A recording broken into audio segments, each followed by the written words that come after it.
Sila pala ang mga artistang proud maging breastfeeding mommy. Number 1, Colleen Garcia. Sa mahigit 3 taon ng kanyang breastfeeding journey, aniya, hindi man madali pero na-realize ng aktres kung paano nito pinagtibay ang kanilang bonding mag-ina. Number 2, Ann Curtis Smith. Ang first-time mom sa anak nitong si Dahlia, ay 17 months na nag-normalized sa breastfeeding na makikita sa kanyang Instagram post. Number 3, Iya Villania. Bilang isang working mom, ginawa niyang lahat ng makakaya sa pagbalanse sa trabaho at sa pagiging breastfeeding mommy. Aniya, pampang milk struggles dahil ang ibang hotel ay hindi accommodating sa pag-store ng milk.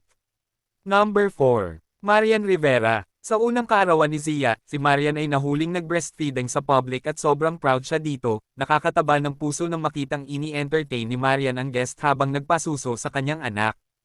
Number 5, Angelica Panganiban. Si Angelica ay isang ultimate padidi mom. Siya ay naging outspoken tungkol sa kanyang mga karanasan bilang first-time mom sa kanyang anak na si Amila Sabin. Number 6, Solen Yusuf.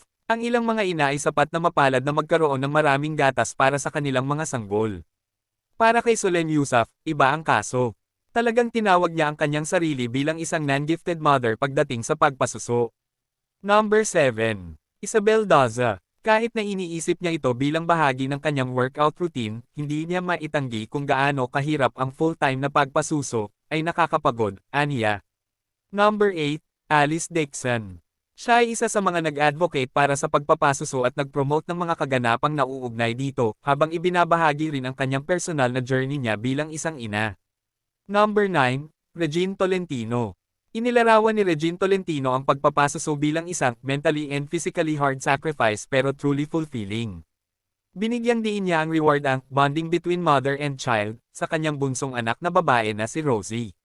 Number 10, Lovie Poe. Hindi man isinapubliko ang kanyang pagpapasuso, ngunit ipinahayag niya ang kanyang mga prioridad tungkol sa pagiging ina, tulad ng pagpapanatili ng kanyang supply ng gatas at ang kanyang pagnanais na maging isang mabuting ina.